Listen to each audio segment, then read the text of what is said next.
Instagram પર ખોટું account બની યુવતીને બદનામ કરનાર આરોપીને લીંબડી પોલીસે વડોદરાથી ઝડપ્યો છે।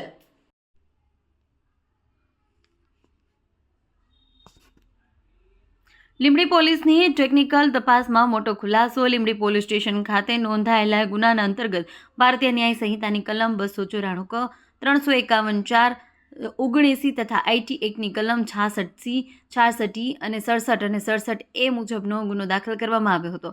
ફરિયાદ મુજબ આરોપીએ ઇન્સ્ટાગ્રામ પર યુવતીના નામે ખોટું એકાઉન્ટ બનાવી તેના ફોટા પોસ્ટ કરી અશ્લીલ અને બેભત્સ લખાણ લખી વાયરલ કરી યુવતીની ઇજ્જતને હાનિ પહોંચાડવાનો પ્રયાસ કર્યો છે। લીંબડી પોલીસે ટેકનિકલ અને હ્યુમન સોર્સના આધારે તપાસ હાથ ધરી છે। તપાસના અંતે ચોક્કસ અને આધારભૂત માહિતીના આધારે વડોદરા ખાતેથી એક ઇસમને ટેકનિકલ સોર્સ મારફતે અટકાયત કરી પૂછપરછ કરવામાં આવી છે।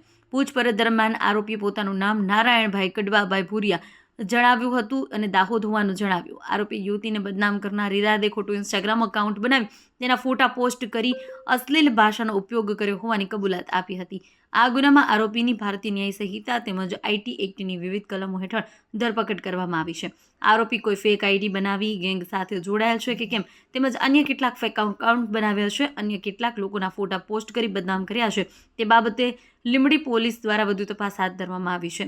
આરોપીએ પૂછપરછ દરમિયાન પોતે અભણ હોવાનું જણાવ્યું છે તેમજ યુટ્યુબ વિડીયો જોઈ મોબાઈલ ચલાવવાની અને ખોટા ફેસબુક ઇન્સ્ટાગ્રામ એકાઉન્ટ બનાવવાની રીતો શીખી હોવાનું પણ કબૂલ્યું હતું। પકડાયેલ આરોપી નારાયણભાઈ કડવાભાઈ ભુરિયા છે।